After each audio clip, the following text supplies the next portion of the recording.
of the things we see in the primaries Yes. is everybody wants to go ahead and look ahead and criticize who they hope will be their ultimate opponent. Yes. But voters have a decision to make first. Right. What makes you stand out from your opponent at the primary level? What makes me the better candidate in both the primary and the general is the fact that I really do relate to the people in my district. And you know, I come where they come from. That's where I'm from. And I understand what it is that they are going through. I was a single mom. I have been a counselor. I have worked with people who have been struggling with depression and relationship problems and substance abuse. And I really do understand what it's like for most people. In fact, that's why I got into doing this in the first place. You probably know that Heinz spends a lot of time talking about how his medical work gives him a similar experience as what you just described. Well, I've had two large careers before I got into public service work. So my first career was 25 years as a television and radio news anchor, and you know that that gives one a very broad perspective of what's going on in the world, what the issues are, how the system works. So you really get a broad view. So that was enlightening, and that's the whole reason I wanted to go into counseling, was because I wanted to do something about those problems that I was reading about in the news and reporting on, and the people's stories that I was listening to. I wanted to do something. So with that in mind, I decided at age 40, and I was a single mom, to go back to school and get a degree in counseling. So I became a master's level counselor, and I had a private practice. I worked with domestic violence programs. I worked with substance abuse programs.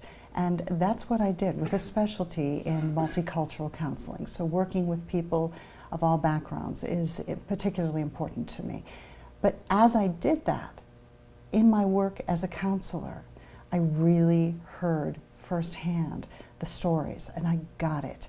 And I remember in the days following the shooting at Safeway in 2011, when Gabby Giffords and so many others were hurt or killed, my clients would come to my office and they would sit there and they would cry. And there were times when I would just cry with them. It was so heartbreaking to feel that we had no one speaking up for us. There was such violence, there were so many problems, and I really felt that we needed to do something. And if there was a chance for me to do something to make things better for people, then I was going to do it, and so I am. What do you see as the main issues in the district right now? The main issues in the district, from my point of view and from that of my constituents, because I'm always talking with them, economic inequality. We have to deal with the fact that the extremely rich and powerful are becoming more powerful, they're becoming richer. Well, those riches are really not trickling down to the rest of us, to hardworking people. Those are the biggest things. So I think one of the ways that we deal with that is we invest in improving our crumbling roads and our highways and our bridges, and we improve good paying jobs. We help create good paying jobs, and we help by making child care more affordable for moms and dads that need it. And we make sure that our students are not drowning in debt by the time they've graduated from college. Those are some of the big things for me, as well as I'm watching my parents get older, and I'm watching what happens when pay inequality really comes to full face, and that is when women get on Social Security. And we find that not only have we been working for less money all of our lives, but now when we're in Social Security, we have smaller Social Security checks. So I'm really fighting to make sure that we not only strengthen, but we expand Social Security and Medicare, and we address the high cost of prescription medications for seniors. How would you go about paying for this, particularly with the fact that you might still end up having a Republican majority in Congress? Well, I'm hoping that we can get around that, because one of the biggest things, one of the worst things would be to elect a president and have her agenda completely obstructed, just like it was with President Obama. So that's one of the reasons why it's so important that we elect Democrats into Congress. But one of the ways that I would pay for the medication, or one of the ways that I would address how do we pay for Social Security, strengthening that, is to make sure that everybody pays their fair share. That means raising those caps on Social Security. So the wealthy have to pay their fair share too. That goes a big, long way in meeting those expenses. Now, your experience in the legislature was with a minority party. Yes, it was. Is that going to be valuable experience in Congress? Absolutely, it will be. I think it's the perfect experience. Do you realize last year, not this session, but the previous year, my last year in the state legislature, there were over 1,000 bills put in at the beginning of the year. At the end of the year, when the governor signs off on all of the bills, only 8 of the bills that got signed off on were Democratic bills. 2 of those were mine, and both of them passed unanimously. I get things done, and I get things done because I work well with people on both sides of the aisle. That's not just political speak. That is reality. That's how I do that. I build good relationships, trusting, working relationships, and I get things done. And I know it's not just important to get the credit for things. For instance, in my first year, my first month in the state legislature, I worked with my Republican seatmate, and together we got mental health first aid funding. And that was my bill, but I had to put it into a Republican's name to get it passed. And it was worth it to me because we got something really important done. Now, the bills you were mentioning a minute ago that you helped get through, Yes. what did some of those achieve? One was to require Congress to one was to request Congress to increase the staffing at the ports of entry. That's the customs staff, the ones that go through the goods that come across our border, and make sure that we are safe from that, and that it helps speed up the process so that we can boost our commerce, our cross-border commerce, which is an incredibly important part of our economy here in Arizona. The other one was to help victims of human sex trafficking, people who had been trafficked as children. Now, sometimes when you campaign, there are issues that people talk about all the time. And then there are issues that you don't really hear about until you've moved around and heard from the public. Right. Are there some examples of those? Yes. One of those things is the border. Everybody has been talking to me. When I first started running, people were saying, people here in Tucson, and more explicitly, Republicans were talking a lot about we need to secure the border, we need to secure the border.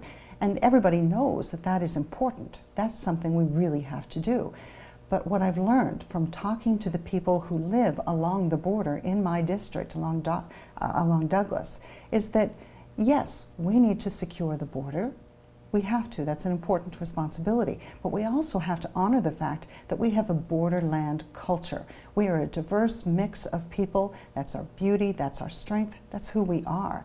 And the third thing is we need to understand that we have a border commerce with tourism that brings $8 million into Arizona every day. Those are people that come across the border, spend their money here, and go back home.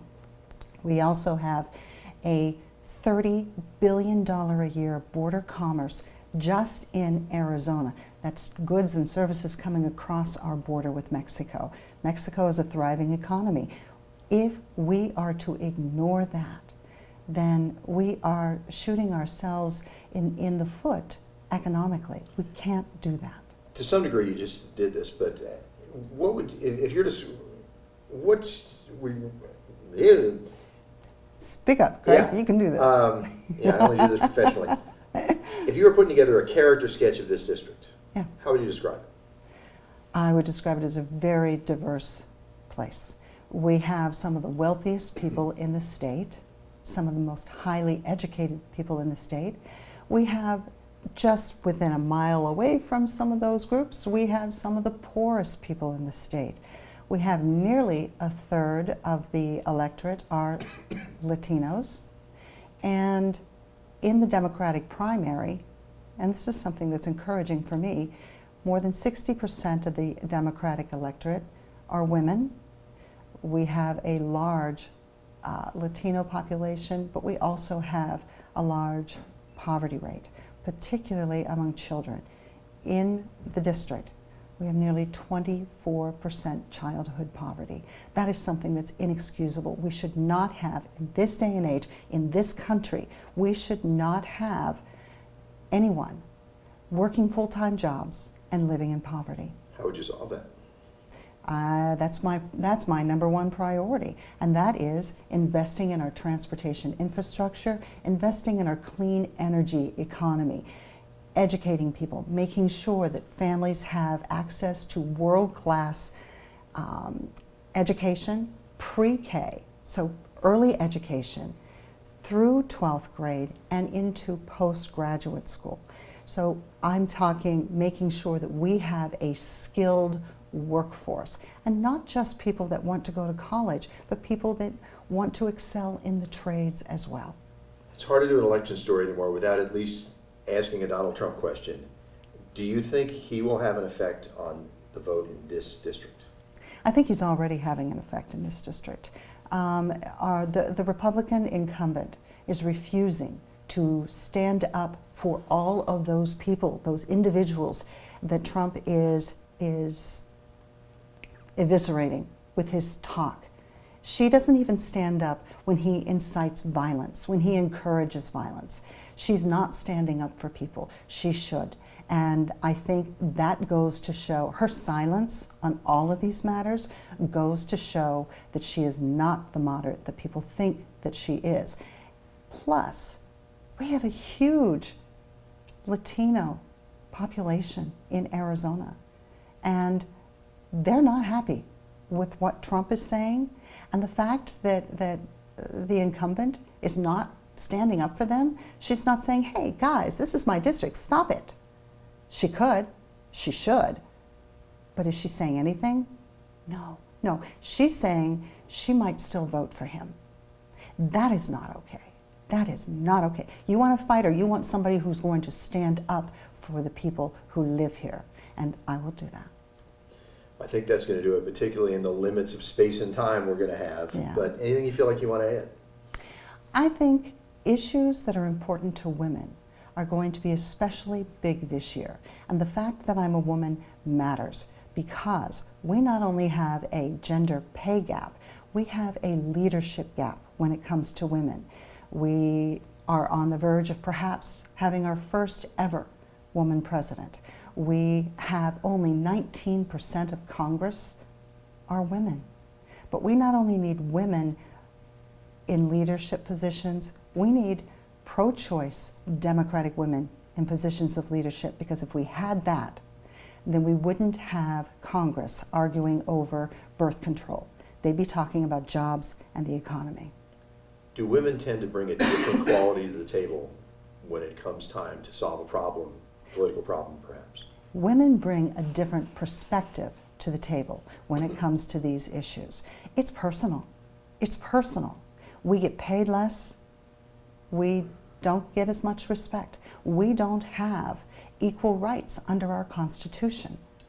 That's why, as a state legislator, I put in legislation 3 different times for the Equal Rights Amendment. We still do not have that. That was started at the beginning of the last century, not this century. We should have that.